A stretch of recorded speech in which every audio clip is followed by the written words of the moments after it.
Venerable Sir, we have a total of 6 questions.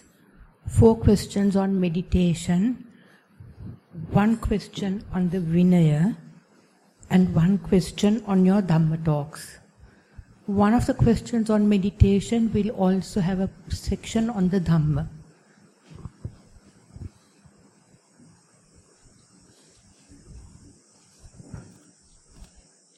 Yes, please.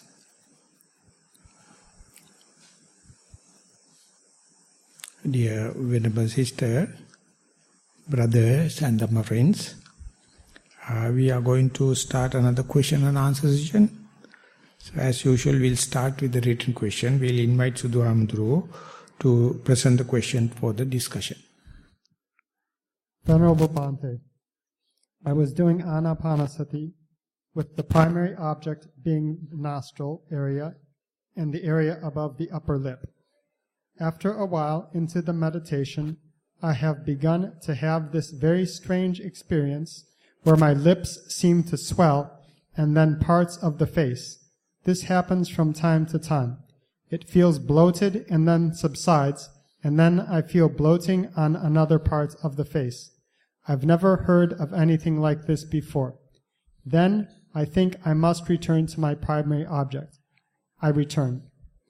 It kept happening right throughout my meditation, and then later I kept seeing bright white lights flashing which come and go. That too happened a few times. The brightness would have lasted a minute or 2. Bhante, this bloating of the face, which feels so lopsided, what does this mean in terms of my meditation practice, and how do I progress? Thank you, Bhante. May you attain Nibbana in this lifetime. So it's a kind of unexpected thing. Whenever, if you are specifically when you are in the in-breath and out-breath, it appears like a beehive come and hold here, like, or you are given an injection for extraction of the tooth and everything is benumbed. Or sometimes you feel kind of the movements.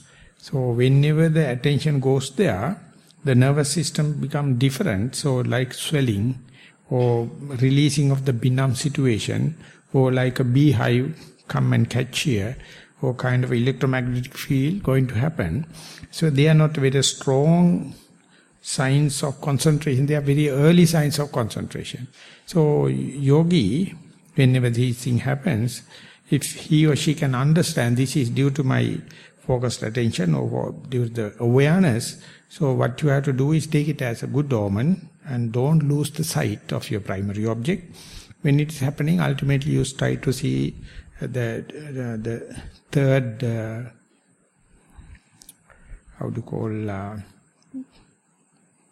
wink in the eye. At the near the you have 2 eyelids, third lid. There's a third one in very rudimented one, and that starts sometimes near the 2 nostrils, sometimes near to edge of your mouth and the whole area, sometimes your nails, sometimes earlobes, they become charged. And that is a good sign, now mind is completely inward.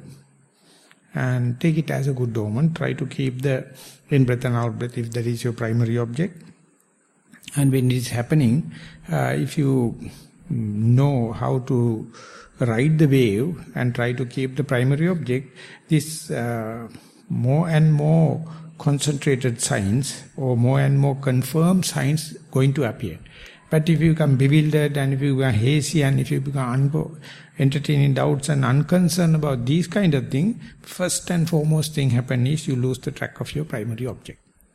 Everything happening good or bad, there's a single purpose, to become derailed. You become eccentric. So you must go prepared, whatever happens, a good omen or bad omen, don't lose the sight of your primary object, so much so, as far as the primary object is in view with, you are progressing. This is how the aphorism goes. As far as you keep the primary object in view with, you are progressing. So therefore, this is a good sign, but they are not very strong and very confirming signs, but we can say early signs, take it as a facilitating, take it as a good omen, good sign, but don't entertain them. Keep the primary object in view with as much as possible. So they are the byproducts. You concern about the main product. So much so, you are progressing. Venerable Dhammajiva Thero, your advice and sharing of knowledge is greatly valued and much appreciated. The last few days have seen me practice meditation by first focusing on the stomach and then at times progressing to observe the surroundings. I can now meditate for more than 1 hour while overcoming any pains that arise, and also have the mental alertness to catch almost each time my mind attempts to wander off. This is the first time I have tried walking meditation with an understanding of what I should do. My progress is limited to being fully aware that I'm walking while I focus on the middle line of the rug in the corridor while carefully placing my feet. Question.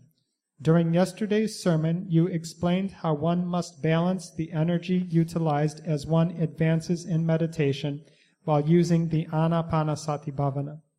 Should I try to observe long and short breaths? My focus is on the abdomen.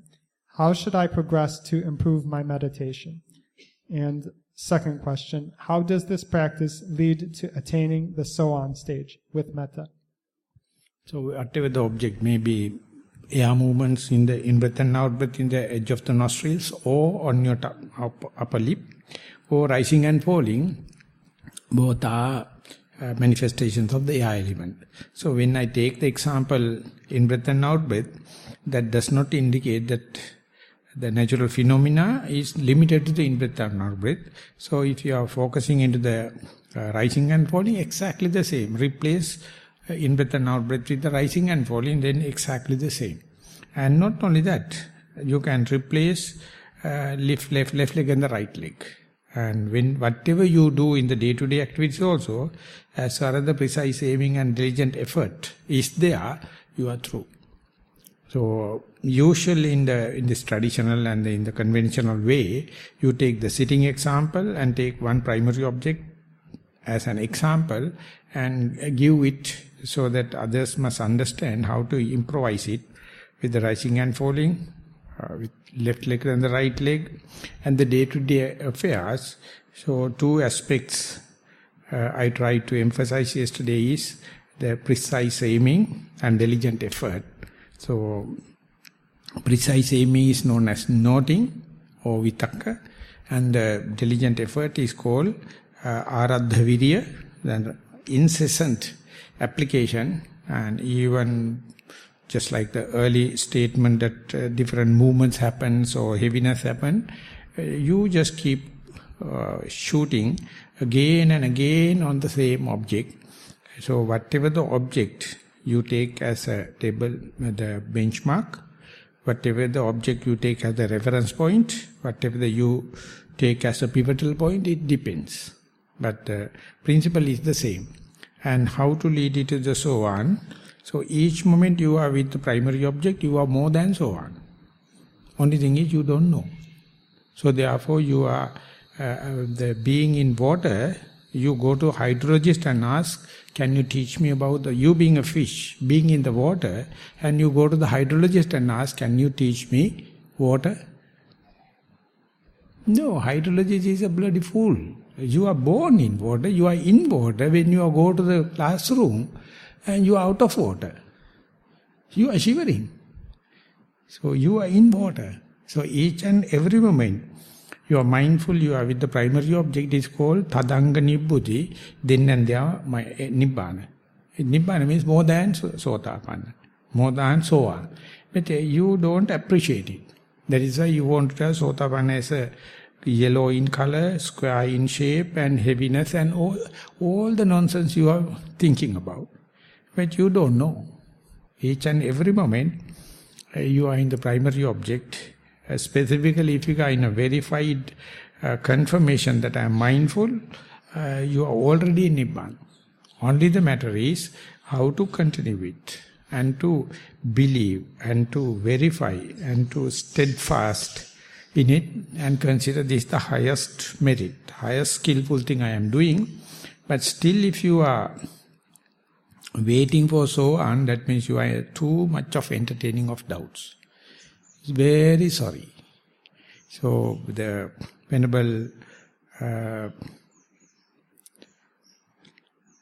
Sariputta met with Anuruddha, Venerable Anuruddha, they are big shots during the time of the Buddha.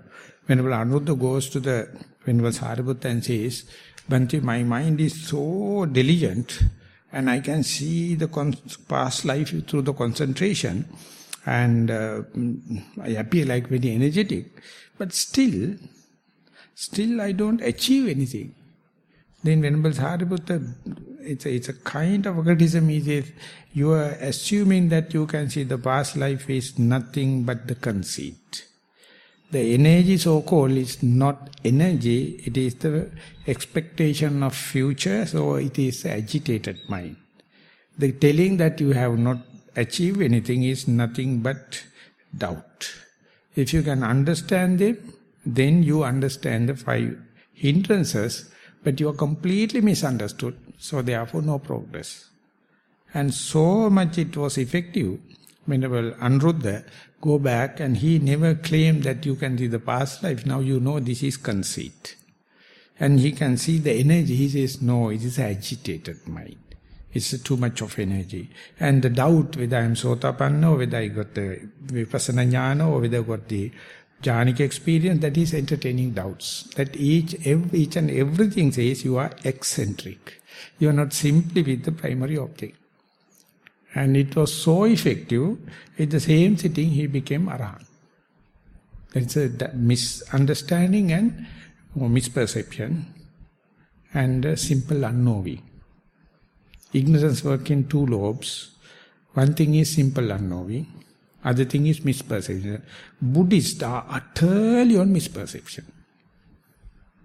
Any children, any other religious people, very easy to teach. Because they have no the simple unknowing, so you can teach them. But the Buddhists, they have so much of knowledge, so-called knowledge, it's a mere misperception. So whatever the real thing happens, they reject. They measure it and say, no, according to the books and according to the teacher and according to this and that, this cannot be. So each and every time you reject is the truth. Each and every time you accept according to your rational thinking is utterly useless thing. So you have to be very innocent. Make up your mind. As far as you are simply with the sitting posture, as far as you are with the in-breath and out-breath, for example, or walking posture and the left and the right, that is more than so on. And being so, if you are still expecting so on, means you are entertaining, you are promoting another hindrance called doubt. And doubt need no any base. It can arise under any circumstances. So therefore don't entertain doubts, consider you are a practicing yogi. As far as the causes are fulfilled, results will come. Without fulfilling causes and expecting results is a Nissarana, is a hindrance. So don't expect any favors. Instead, Upanishad side used to say, fulfill causes without expecting results. So that is that we have clearly and very efficiently and very smartly avoided by giving the instructions how to write the interview report. This is not mentioned, not welcome. The result orientation area, I think that from the person who has written, it may be justifiable because we are now reaching the end of the retreat. So maybe you have to have something to bring back at home. At least Sotapanna, or at least that jnana, or at least that samadhi or jhana. It's an utter disappointment. If I can be the absolute disappointment, I am the happiest. Complete disappointment. So if you come with the appointment with the disappointment, you are fully achieved. But you are having some idea to bring home, at least Sotapanna. I have to say very sorry, but I am very happy about that disappointment. So this is not the way to report.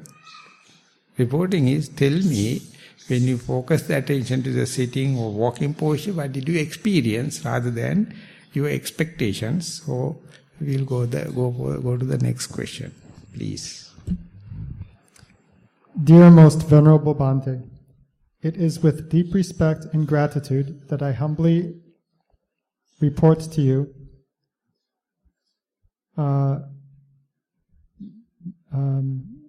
that the tools, techniques, and practical aspects of establishing a consistent mindfulness practice have facilitated the following since the 5th of May.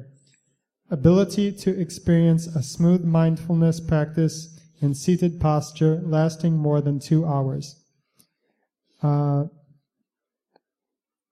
Having developed a walking meditation practice mindfully, without having the need to refer to left and right, this is such a unique experience for me. The granular details about each and every step of mindfulness were of tremendous use, and I have never come across these in any textbooks or guided meditation recordings. Further, your sermons have motivated beyond doubt the need to keep practicing the noble practices until the last breath. My question: what other advice can you give us to achieve these desirable expectations, particularly relating to any other obstacles or concerns that may come on our way? The second question, how can those who won't have the opportunity to attend these retreats due to any reason,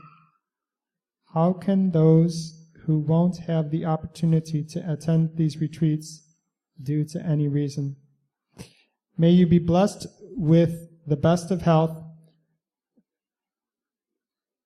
and commitment to carry on this humanitarian act. Thero Nissarana.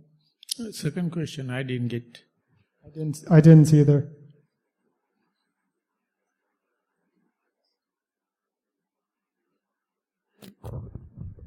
I also found it difficult to understand, Venerable Sir, but I think what the person is asking is how can this knowledge and this practice be brought to those who are at home?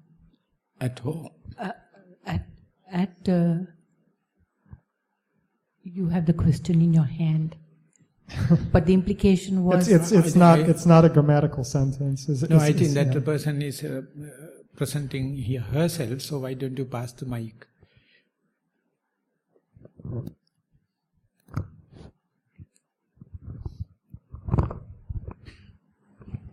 Most Venerable Sir, in fact, my second question is, there may be so many who won't be fortunate enough to attend these retreats. And so how can this great knowledge and wisdom can be transmitted to these people?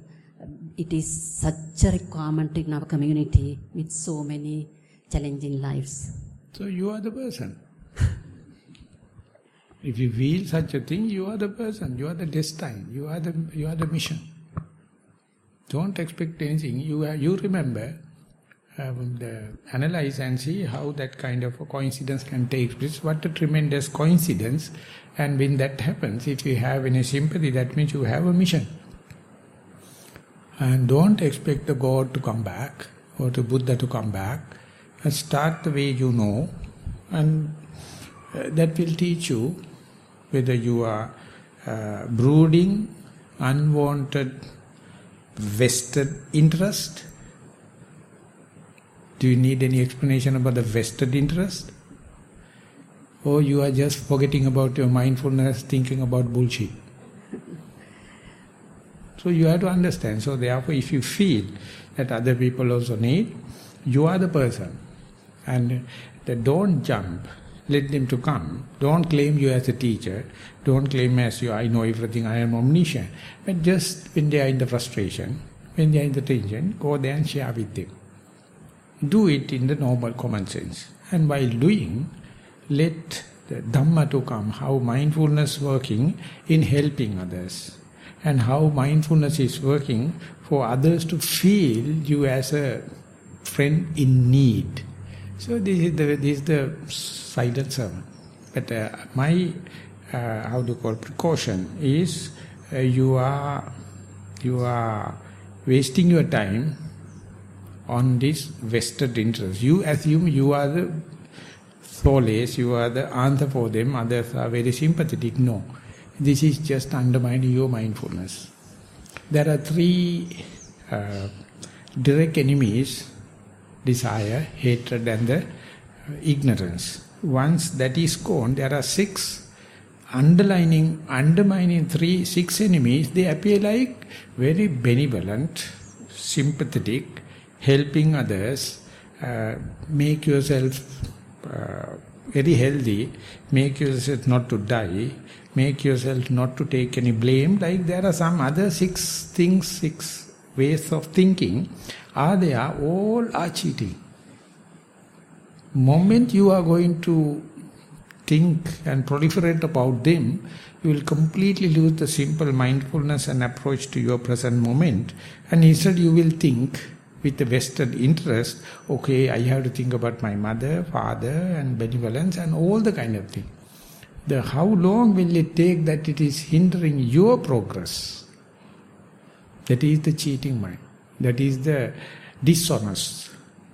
And therefore, the moment, whenever you feel like you are catching along the mindfulness, whenever you feel like you are acquainted with your primary object and maybe some little secondary object, this is the perverted ways, sideways.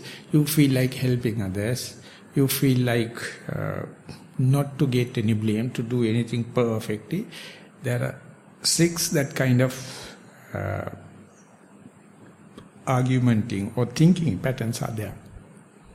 Each and every one is make you eccentric. So simply you have to come back. So when my Jnanarama, my teacher, he says at a stage in the meditation, this kind of proliferation takes place. They are all beneficial things, helping others and be healthy and not to get blame and know everything in the world and not to die and very good things. And when if you can recognize it, immediately you know now you are diverted or perverted. So you will understand, forget about things and just be simply with the in-breath and out-breath.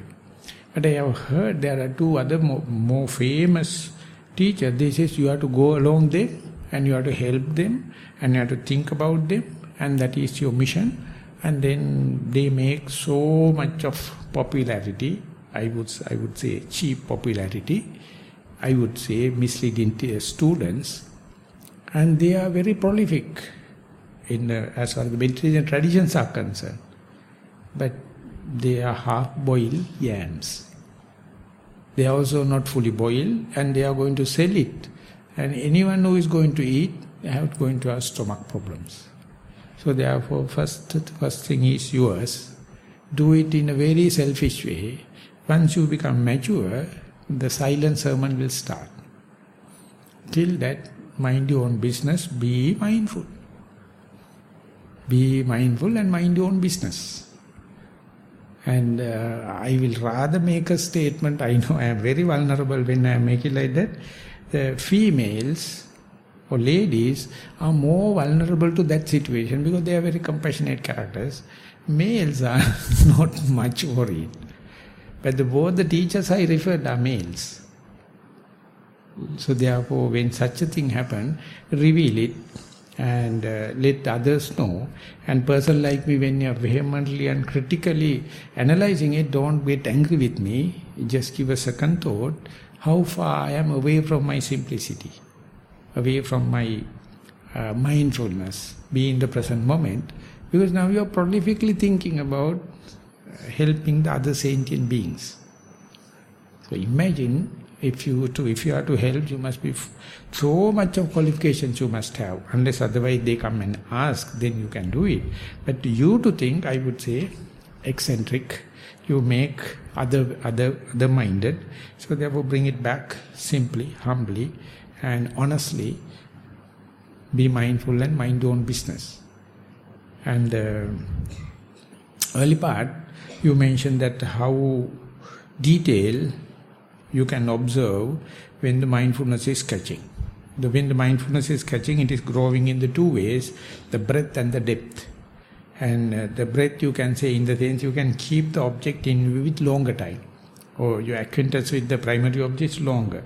And more longer, they become very immediate, close. You can see tiny details or fine-tuning, and you get hugged. You get absorbed into that. And even the distraction happens, even the thundering happens, you cannot be dislodged. So this is a very good, juicy situation, but the second part of your question is called how trap. But the trap is, you feel like helping others, compassionate. No, I am not compassionate. My lay name was Karunaratna. But I have any compassion. That's why I became a monk, and I'm very successful. I don't poke the fingers into the others, and directly I am telling, no compassion, I am minding my own business, and whenever situation happen, I share, no problem. But I never plan, never think, because whenever Jnana Ramasa is a very most gentle man I have seen in my life, but is so sharp when this kind of a self-proposed benevolent works, something political, something filthy, something agenda. So just be simple, just be humble, just be honest, or direct to the primary object. And if there is such a thing, definitely as you keep on practicing, you will get a better chance. So when they were happening, the first part of your question is, the answer for your question is that due to your endeavorance and your alignment, you are getting two benefits, a longer type of mindfulness and more detail about the primary object. That is your primary task. Whenever it is happening, you have to understand there are a lot of perversions are going to taking place. Cheating and dishonest things. So you have to simply be adhere to the primary object as much as it is available. And so you are secure. Whenever you are going to take sidelines, when proliferation, fabrications and storytelling, juicy, lucrative things are happening. All are distracting you. All are, not I can say all are, but majority are make you eccentric. Do you get the point, or do you feel angry with me now? Most Venerable Bhante, in fact, I totally understand what you are explaining. In fact, I think I didn't word the second question properly. Mm-hmm. That is why. So you can yes, rephrase it, please. Yes. What I wanted to ask is really, for example, the details that tap it and see. The details that yourself described, all that, and the questions and answers, if it can be produced as a booklet so that we can distribute, because I come across so many, but they can't devote 9 days. Small children, but they have the need. So therefore, that will be really very, very useful. Very meritorious act if can be done, but the material is here, so therefore I think that is something that I thought. That I hope I understand. Yes. Even now, through the MixLR, more than 90, now more people are listening now.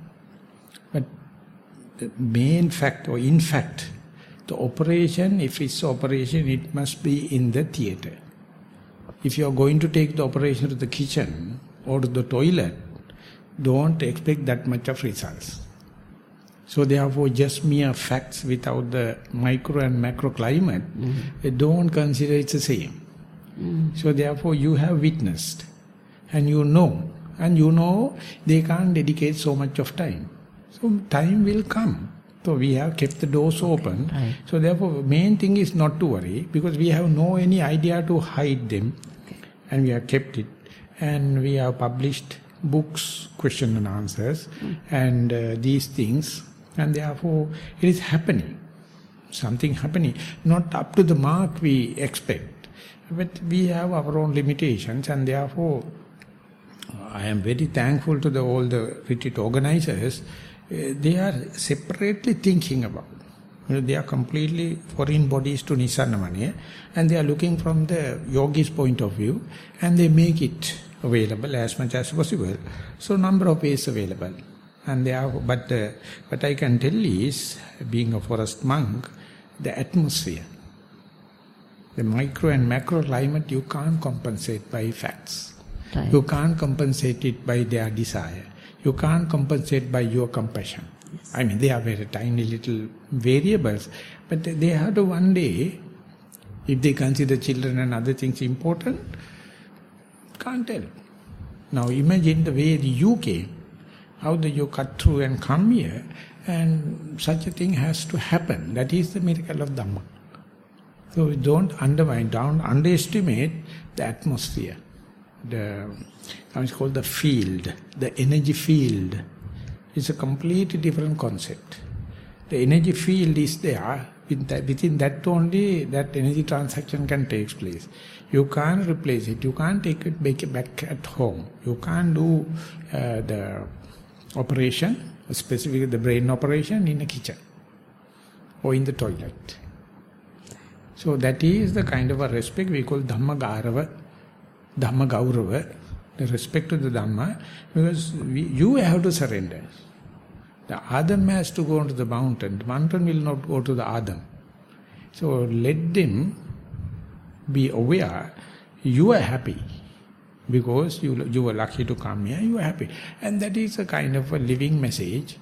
So I not that I can understand it, but I think it is emotional rather than factual. The lucky, unlucky enough, I don't have that emotion. I don't appreciate also.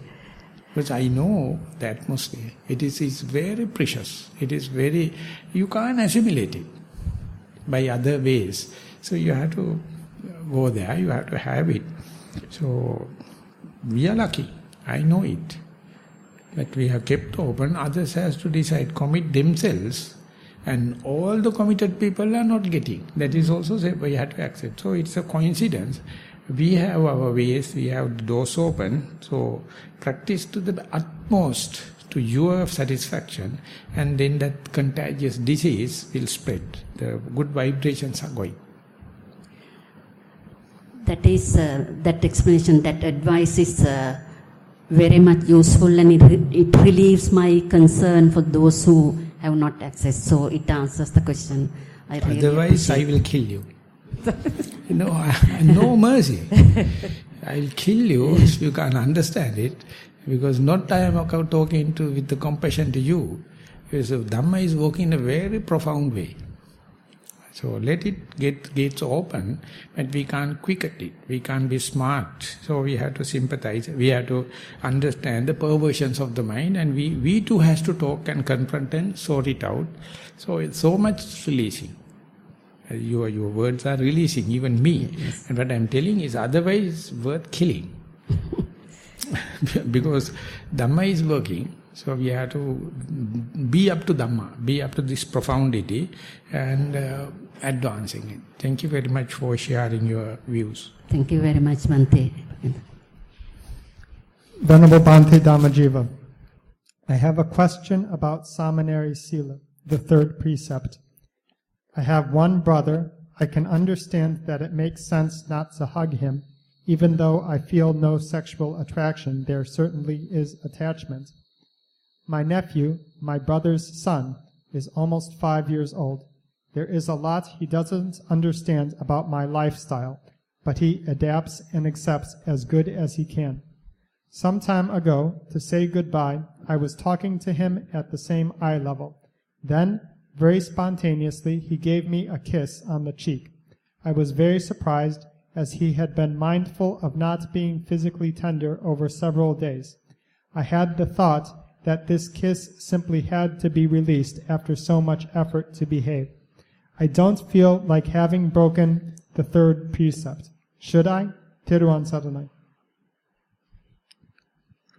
So, I can't get idea what the gist if I am to say, after explaining to the young child and giving a kiss as a celibate person, have I divulged or have I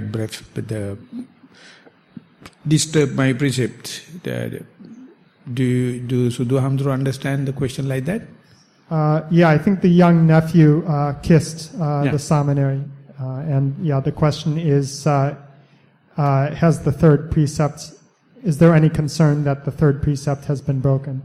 No, the breaking depends on your evolution.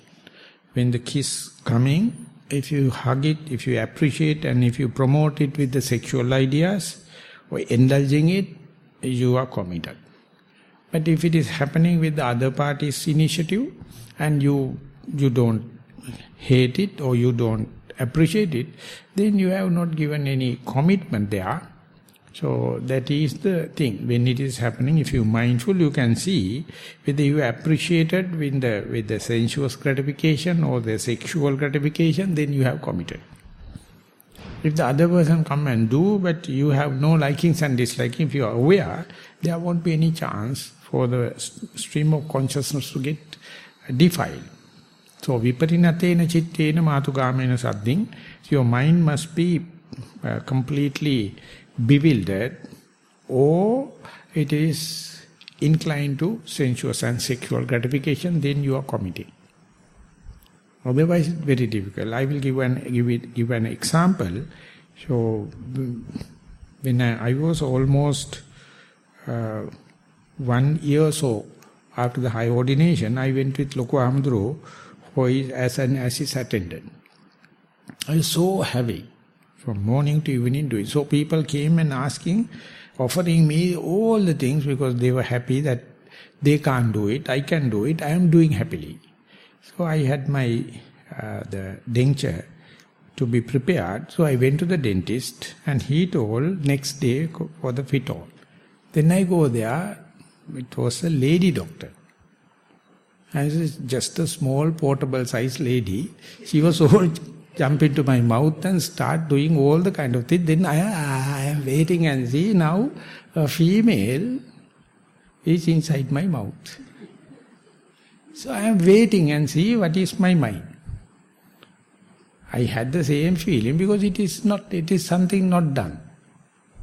I went for the doctor, the male, but he has given the shift to the lady and she started. And she is doing professionally.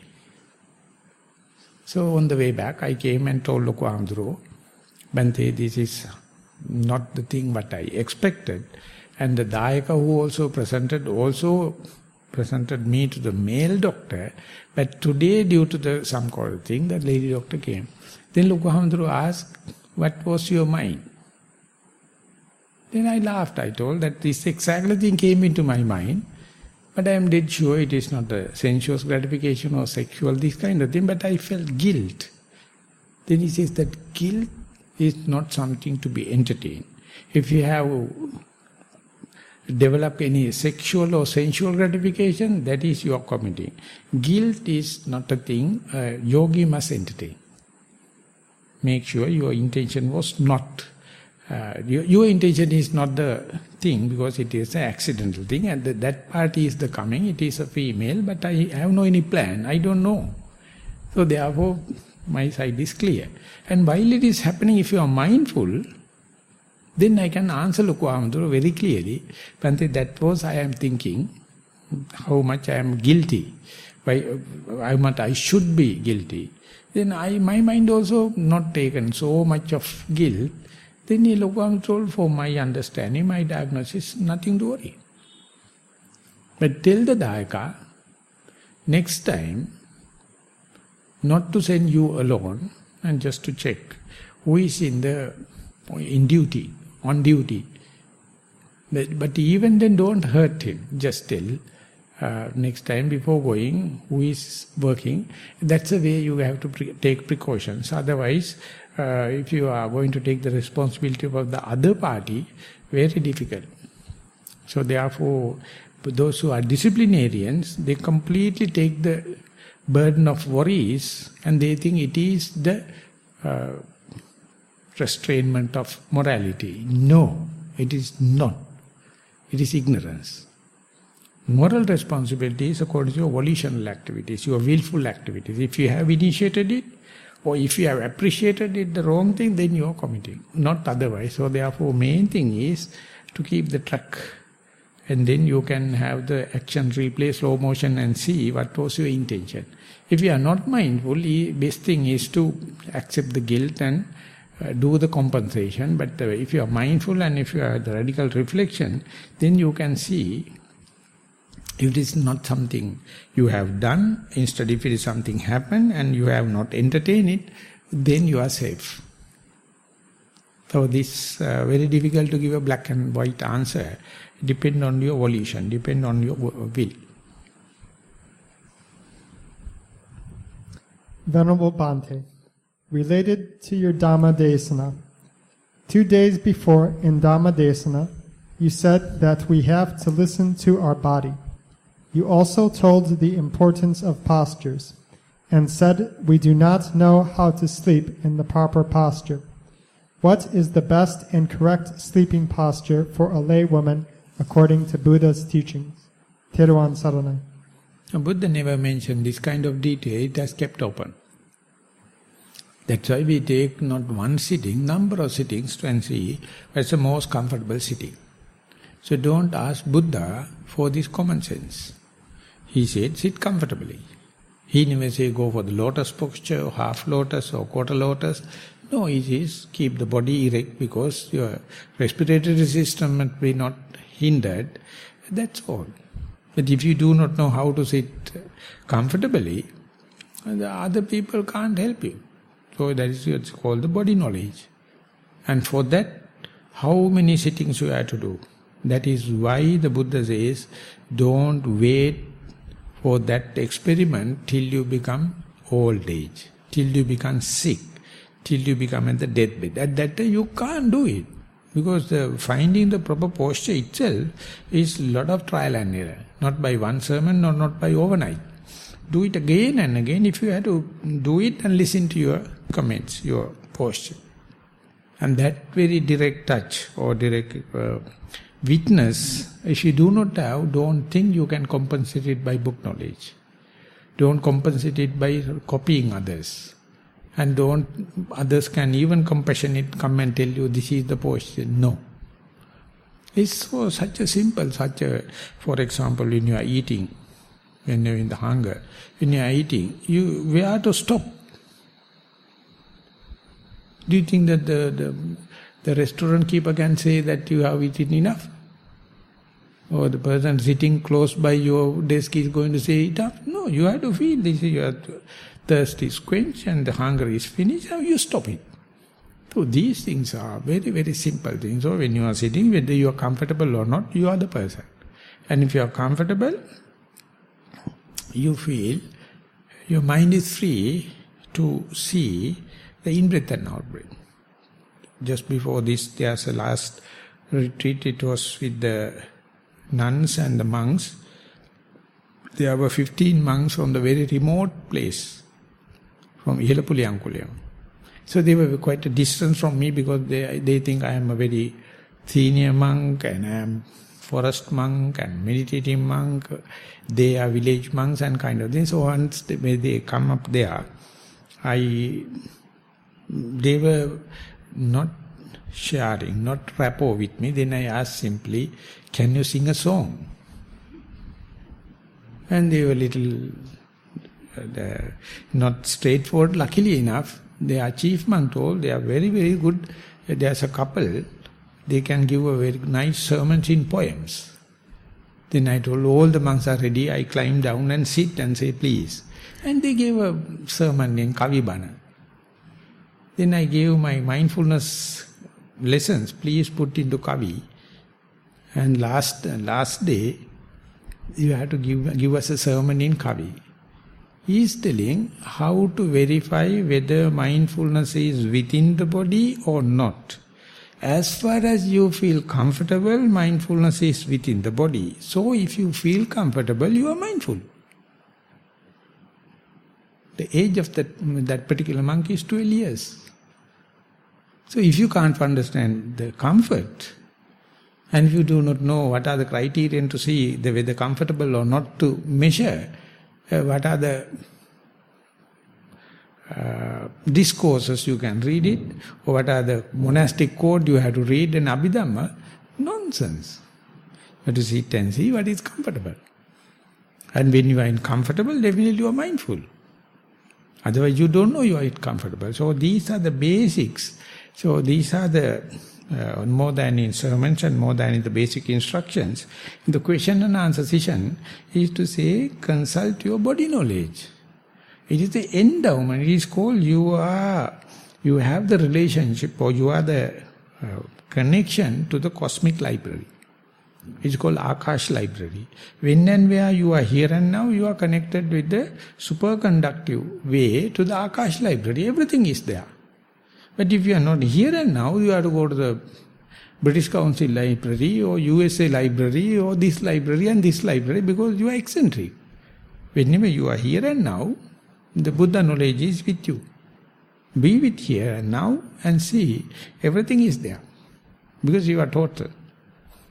Whenever you are in the past and the future, other places and other beings, you are limiting yourself. Your knowledge is partial. So that is the worst thing today education department is doing. To be here, the totality.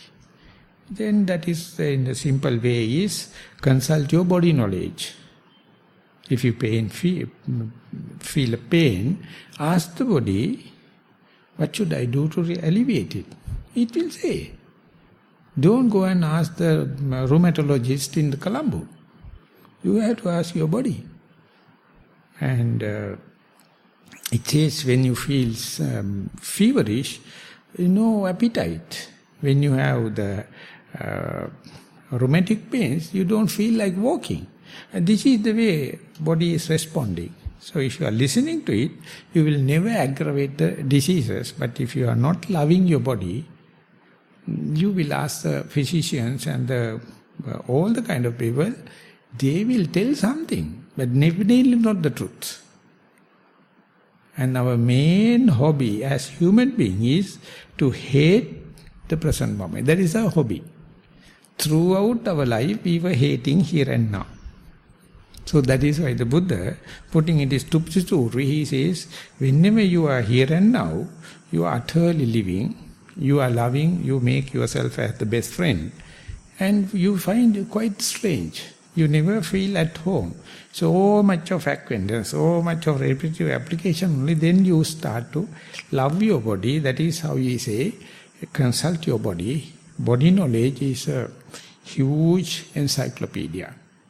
Everything is there. So then onward, you are again a child, back to the child psychology, and you live. You are not in a role play, you are not satisfying others. You know what is comfortable, what is to do. So this is the way we become rejuvenated through Dhamma. That's the gift the Buddha gives. So be endowed with that. Don't ask the comfort. And no literal answer for that. And what we are doing is the utmost thing towards that. So whatever you do, make the body posture as your pivotal point, as your reference point, as your object of meditation. Then you are born with your object of meditation. Thero Saranai. Most Venerable Bhante, sitting meditation, primary object is here, now, I am. Soon after sitting, bodily movements such as swaying like a pendulum in a clock, collapsing of the head forward to mid-chest level, and wriggling nature were observed. When movements were slow, the beginning, existence, and disappearance of them were observed. Each large movement is comprised of summations. Each large movement is comprised of summations of a number of small such activities. Amidst them, gaps of silence were observed. In walking meditation, the initial primary object is right leg, left leg, and after some times lifting, moving, and dropping. In the initial phase, with left leg, right leg, features like hardness, wetness, cold, and stiffness were observed. Later, whole system of the lower half of the body was observed. During the period where lifting, moving, and dropping were observed, the above-mentioned features became more obvious and intense. Swaying movement of the body like a pendulum was also noted. As the meditation progressed, each lifting, moving, and dropping was noted to be broken into pieces. Amidst of them there were gaps of stillness. It was like in a movie which had been running in slow motion. Apart from above-mentioned observations, the thoughts and feelings have become more obvious. While thoughts and feelings are happening, through them I'm still able to observe the primary objects in both the sitting and walking meditation. Some thoughts were intentional, others were unintentional. In sitting meditation, unintentional thoughts became more prominent when the bodily movements disappear. There is an uncertainty. Please advise what to do. May the blessings of the Noble Triple Gem be with you. The essay, as it advances, it is going into the reductionism. Start with the whole holistic and then slowly reduce into the bits and pieces. And more you go there, the frame it is called going to pieces without falling apart. You take the breath as one unit and later you find 1,000 and 1,000 tiny breaths inside the single breath. And the movements are there and it's like a beehive, everywhere movements, but they are not falling apart. But it is not a single. So one day you will understand there is nothing called a unit. Each and every unit is breakable. More and more you become mindful, it is like a laser beam. Wherever it hits, it cracks. And then through the crack, the ray is going and crack. And ultimately you find it's like a beehive going to pieces, but never falling apart. You can read the whole book, Mark Epstein, going to pieces without falling apart. And this going to pieces itself is appear like a bankruptcy or destructive or kind of a bad omen, but not falling apart appear like something special. So if you focus the attention to the tiny particle, I'll put it this way, when you put into the unit as such, you can see a male, you can see a female, you can see good, you can say bad, you can say beginning, the middle and the end. But it is going to the tiny particles, it loses the identity of the male-femaleness, loses the identity of the good and the bad, lose the identity me and not me, and ultimately all the boundaries are slowly losing. Each and every time this boundary become loose, the tension can't hold into. The frustration can't hold into. Because you lose the margin, me and not me. And if you wish, you can worry. But you're worrying about unrelated thing. And not to worry, no one objecting. So, the science later assumed that principle, the reductionism, but first and foremost the Buddha. He takes the body, cut into 32 pieces, 32 parts. Take each and every part, they have tiny particles, separate mentally. Ultimately you go to energies. When you go to the energies, it is non-local. It is not belong to male, female. It is not belong to boundaries. It is not adhering to boundaries. Then you can see, you consider part of energy as me, and you think it is permanent, it is auspicious, it is pleasurable, it is me. But moment you think it is me and permanent, but the observation says it is not impermanent, it is impermanent. Others also impermanent, but if you hold one part and say this is me and this is permanent, the impermanence is a challenge to your egotistic, the conceit and the desire. When and where you go to the reductionism, it is so much of tiny, tiny particles, and they don't recognize them as male, female. They don't recognize them as in and out. They don't recognize themselves as good and the bad. And ultimately you loses the egotistic, the consistency, and the conceit, and the desire. But to imagine how much you must be brave to see the whole unit and then tiny, tiny particles going to pieces. And if you are to go further, you will end up with Einstein, E is equal to mc square. Your mass will be energies. The internal factor is square value of the speed of the light. So all energies are nothing but matter, matter is nothing but energy. This, when the transaction happen, if you say it's energy, one extreme, it says it's matter, it is one extreme. So one person told, Einstein was very smart guy, to come out with this E is equal to mc square question. But if you keep a computer open, and the keyboard open, if a monkey to jump upon the keyboard, one day it will hit E is equal to mc square. That day monkey is Einstein. So all are coincidence. We give the Nobel Prize and he is the best scientist for the 100 years. For the last century, it's a coincidence. If a monkey is going to jump on the keyboard, sometimes this equation can come. So you are in meditation, you are hitting one after the other. Whenever you hit the natural selection, that's called the gist. It's called gist. Correct one, true. So let that happen.